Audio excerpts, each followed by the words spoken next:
Hey guys, yesterday we have completed 4 5-mark questions, so today we are going to discuss rest of the 5-mark questions on 2016 February previous question paper. Okay, let's start. The fifth question is describe the muscle work and uses of standing. Muscle activity increases the intramuscular tension and changes in the muscle length. The muscle fibers are contracted and relaxed during the muscle work. We can categorize these muscle works by the change in the length and tone of the muscles into 3 varieties. 1. Istonic contraction. By changing the length of the muscle, the same amount of tension is created throughout the contraction is said to be isotonic contraction.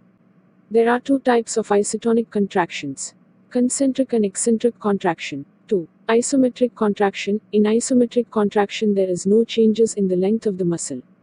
3. Isokinetic contraction. In isokinetic contractions the velocity, speed is same and the resistance is variable. Uses of standing. The human body is designed to stand, not sit. Standing is better for the back than sitting. It strengthens leg muscles and improves balance. It burns more calories than sitting. Okay, the 6th question is rhythmic stabilization.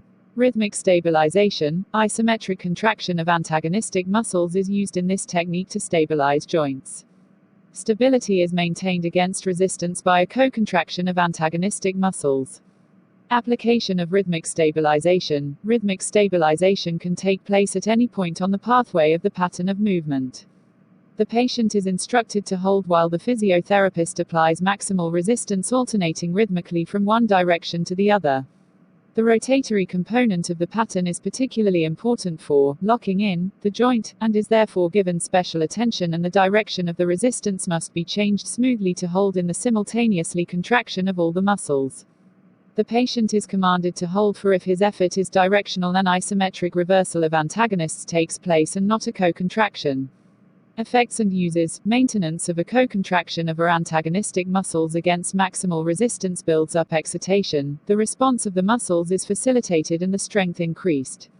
Circulation is improved following rhythmic stabilizations, the energy of the contraction being released as hard as there is no movement. 7th question is biomechanical principles of gait.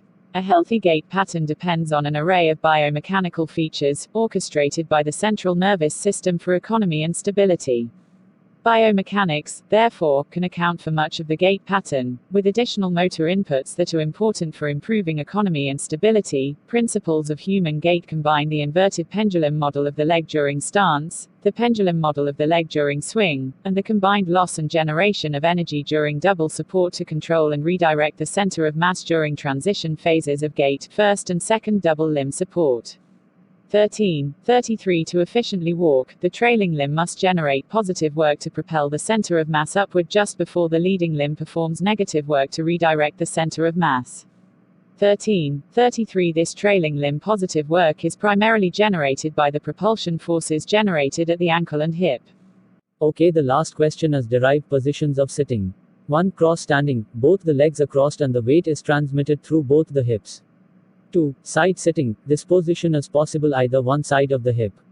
In right side sitting, the right hip remains like the cross sitting, the left hip flexed, adducted medially rotated and knee flexed and kept inside.